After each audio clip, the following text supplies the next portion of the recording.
வர்த்தக மொழி பேசும் வளர்தமிழர் அனைவருக்கும் வணக்கம். எல்லோருக்கும் இந்த நாள் சீரும் சிறப்பும் செம்மையான நாளாக அமைய வாழ்த்துக்கள். எல்லோருக்கும் இன்னைக்கு ரொம்ப ரொம்ப ரொம்ப நல்ல நாளாகவே இருக்கும் அப்படின்ட்டு வந்து நினைக்கிறேன். இன்னைக்கு இந்த வீடியோவில் நம்ம எதை பற்றி பேச போகிறோம் அப்படின்ட்டு பார்த்தீங்கன்னா, நிஃப்டி, பேங்க் நிஃப்டி மற்றும் ஃபின் நிஃப்டி இந்த 3 இண்டெக்ஸ்லையும் உருவாகக்கூடிய பேட்டர்ன்ஸ் என்ன, அந்த பேட்டர்னுடைய பிரேக் அவுட் லெவல் என்ன, அந்த பிரேக் அவுட்டுக்கு பிறகு நடக்கக்கூடிய டார்கெட் என்ன, சரிங்களா அப்படின்ற விஷயங்களை பற்றி இந்த வீடியோவில் ரொம்ப தெளிவாக வந்து பேச போகிறோம். இப்போ நான் நிஃப்டியிலேருந்து ஸ்டார்ட் பண்ணுறேன். நிஃப்டியை பொறுத்த வரைக்கும் எனக்கு தெரியக்கூடிய பேட்டர்ன் என்ன அப்படின்னு பார்த்தீங்கன்னா, ஒரு லெஃப்ட் ஷோல்டர், ஒரு ஹெட்டு, இது வந்து ஒரு ரைட் ஷோல்டர் அப்படின்ட்டு வந்து வச்சுக்கலாம், சரிங்களா. ஸோ இப்படி வந்து ஒரு ஹெட் அண்ட் ஷோல்டர் பேட்டர்ன் வந்து கிரியேட் பண்ணியிருக்கு அப்படின்ற பட்சத்தில் இங்கே நெக்லைனாக என்ன இருக்குது அப்படின்னு பார்த்தீங்கன்னா 22,130 அப்படின்றது நமக்கு உண்டான நெக்லைனாக இருக்குது. ஸோ நாளைக்கு மார்க்கெட் இன்கேஸ் கேப் அப்பாக ஓப்பன் ஆகுது அப்படின்ட்டு வைங்களேன், கேப் அப்பான ஓப்பனிங்க்கு பிறகு மார்க்கெட் ஒரு ரிட்ரேஸ்மெண்ட்டை எடுத்துக்கொண்டு இந்த 22,130 அப்படின்ற ரெசிஸ்டன்ஸில் சப்போர்ட் எடுத்துக்கிட்டு திரும்ப ரிவர்சல் போகும்போது என்ன நடக்குது, ஒரு பேட்டர்னில் break out and plus retest அப்படின்றது நடந்துட்டதாக அர்த்தம். அப்போ மார்க்கெட் கண்டினியூவாக அப் சைட் போகலாம். 22,120க்கு பிறகு 22,180 பிரேக் அவுட் பண்ணிட்டாங்கன்னா 250க்கு பிறகு 300, 320 வரைக்கும் போகலாம், சரிங்களா. இந்த 320க்கு பிறகு வரக்கூடியது ஒரு ஸ்ட்ராங்கான செல்லிங் ப்ரெஷர் இருக்கக்கூடிய சப்ளை ஜோனாக வந்து இருக்கு. 320லேருந்து 360 வரை இருக்கக்கூடிய ஜோனில் ஒரு செல்லர்ஸ் வந்து ஸ்ட்ராங்காகவே இருக்கிறதுனால நம்ம என்ன பண்ணலாம், இந்த ஜோனில் வந்து வெயிட் பண்ணலாம். இந்த ஜோன் பிரேக் அவுட்டுக்கு பிறகு ஃபர்தராக ஸ்ட்ராங்கான அப் மூவ் வந்து இருக்கும். இந்த ஜோனில் இருந்து ரிவர்சல் நடக்கும்போது புட் ஆப்ஷன் சைடு நல்ல மூவ்மெண்ட் இருக்கும், சரிங்களா. இன்கேஸ் மார்க்கெட் வந்து ஃப்ளாட் ஆகவோ அல்லது கேப் டவுன் ஆகவோ ஓப்பன் ஆகுது, அப்போ எப்படி வந்து ட்ரேட் பண்ணலாம் அப்படின்னு பார்த்தீங்கன்னா, இன்றைய டே லோவிலிருந்து டே ஹை வர ஃபிபோனாச்சி ரிட்ரேஸ்மெண்ட் வந்து ட்ராப் பண்ணிக்கிறேன்.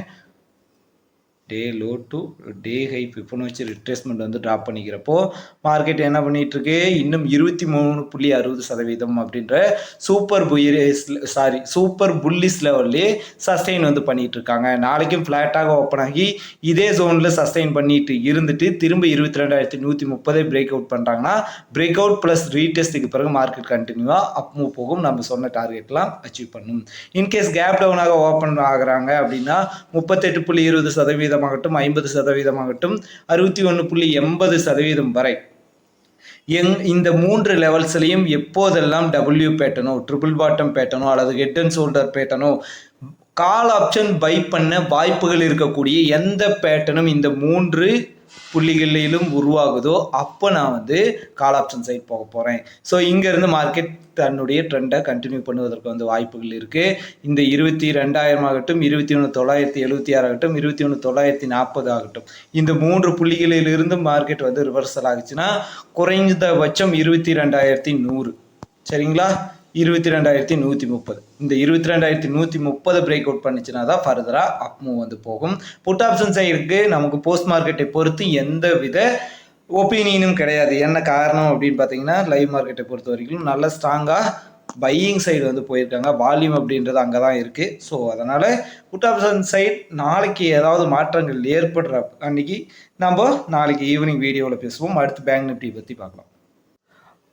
அடுத்து பேங்க் நிஃப்டியை பொறுத்த வரைக்கும் பேங்க் நிஃப்டியில் நம்ம என்ன மாதிரி பார்க்குறோம் அப்படின்னு பார்த்தீங்கன்னா, ஒரு ட்ரெண்ட் லைன் ட்ராப் பண்ணியிருக்கோம். ட்ரெண்ட் லைன் ரெசிஸ்டன்ஸில் ட்ராப் பண்ணியிருக்கோம், சரிங்களா.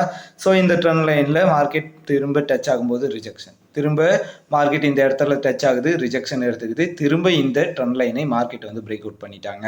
ஸோ மார்க்கெட் நாளைக்கு ஃப்ளாட்டாக ஓப்பன் ஆகுதுன்னு வைங்க, ஃப்ளாட்டாகவோ அல்லது கேப் டவுனாகவோ ஓப்பன் ஆகும்போது எப்பொழுது 47,500 டு 47,400 இந்த லெவலில் சஸ்டைன் பண்ணிட்டு ரிவர்சல் எடுக்கிறாங்களோ அப்போ 47,700, 47,900 வரை போவதற்கு வாய்ப்புகள் இருக்குது. என்ன காரணம், trend line break out plus retest consider செய்யப்படும். ஸோ அப்படி பார்க்குறப்போ இங்கேருந்து நல்ல ஸ்ட்ராங்கான இம்பல்சிவ் மூவ் கிடைக்கும் அப்படின்றது என்னுடைய எக்ஸ்பெக்டேஷன்.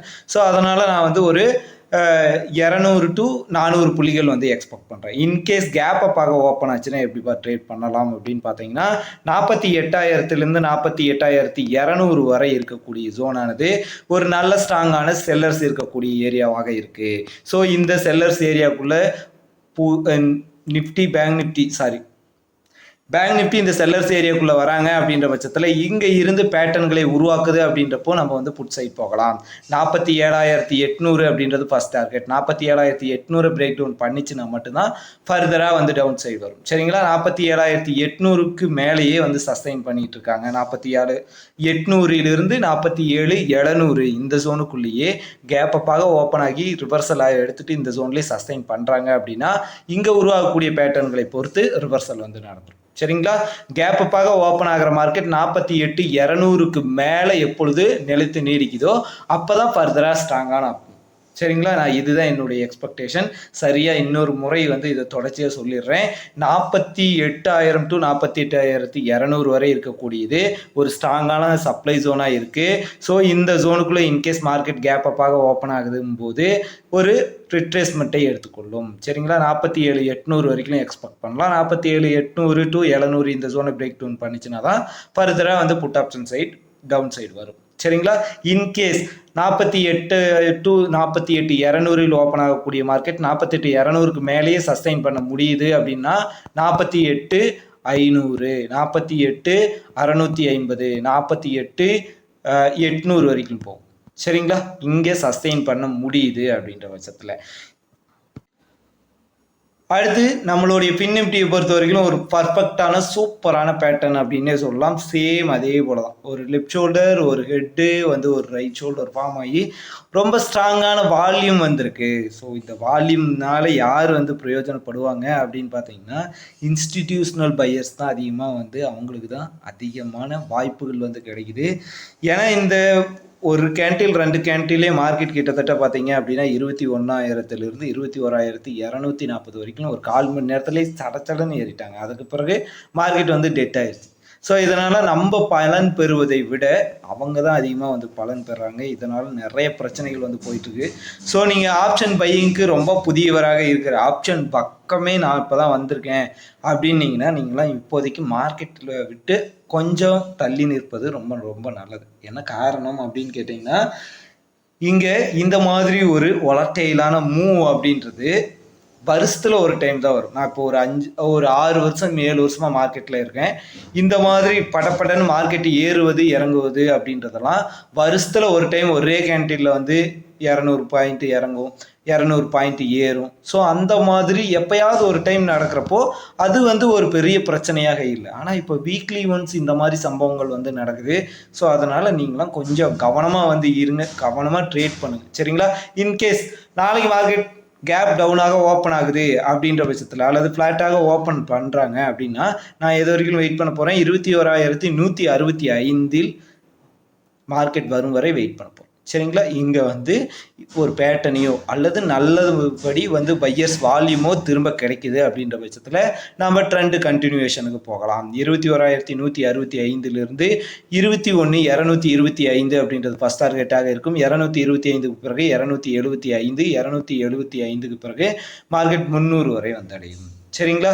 ஸோ ரொம்ப சிம்பிள் தான். ஃப்ளாட்டாகவோ கேப் டவுனாகவோ ஓப்பன் ஆகும்போது இந்த 21,165 அப்படின்ற புள்ளி நமக்கு நல்ல ஸ்ட்ராங்கானது ஒரு பையிங் கொடுக்க போகுது. சரிங்களா? அடுத்து இன்கேஸ் மார்க்கெட் கேப் அப்பாக ஓப்பன் ஆகுதுன்னு வைங்களேன். கேப் அப்பாக ஓப்பன் ஆகக்கூடிய மார்க்கெட் ஒரு ரிட்ரேஸ்மெண்ட்டை எடுத்துக்கணும். சரிங்களா? ரிட்ரேஸ்மெண்ட்டை எடுத்துக்கிட்டு எப்பொழுது 21,300க்கு மேலே சஸ்டைன் பண்ணுறாங்களோ 21,300க்கு மேலேயே தொடர்ந்து மார்க்கெட்டால் நிலைத்து நீடிக்க முடிகிறது அப்படின்ற பட்சத்தில் தான் ஃபர்தராக அப் மூவ் வந்து போகும். 21,300க்கு பிறகு 21,360 21,400 21,440 21,440 அப்படின்றது ஒரு ஸ்ட்ராங்கான செல்லர்ஸ் இருக்கக்கூடிய ஏரியா அப்படின்றதுனால இந்த லெவலில் கவனமாக வந்து இருங்க. 21,440க்கு எபோவா எப்பொழுது மார்க்கெட் வந்து பிரேக் அவுட் கொடுக்குதோ அப்போ ஃபர்தராக அப் மூவும் இங்கே இருந்து மார்க்கெட் ஸ்ட்ராங்கான பேட்டர்னையோ அல்லது வால்யூமே உருவாக்குது அப்படின்ற பட்சத்தில் ஃபர்தராக டவுன் சைடும் விடுவதற்கு சான்சஸ் இருக்குது. ஸோ இன்றைக்கி வீடியோ பொறுத்த வரைக்கும் நிஃப்டி, பேங்க் நிஃப்டி மற்றும் ஃபின் நிஃப்டி இந்த 3 இண்டெக்ஸை பற்றி ரொம்ப தெளிவாகவே வந்து பேசியிருக்கேன் அப்படின்ட்டு வந்து நினைக்கிறேன். இந்த வீடியோவை நான் நினச்சது போலவே ஒரு 10 நிமிஷத்துலேயே வந்து முடிச்சிருக்கேன். இந்த வீடியோ மாதிரி ஸ்டைலே நம்ம வந்து பண்ணலாமா அப்படின்றத மறக்காமல் வந்து கமெண்ட்டில் சொல்லுங்கள். இந்த வீடியோ பிடிச்சிருந்தால் மறக்காமல் லைக் பண்ணுங்கள், கமெண்ட் பண்ணுங்கள், உங்கள் நண்பர்களுக்கும் ஷேர் பண்ணுங்கள். வழி எது வாழும். நன்றி.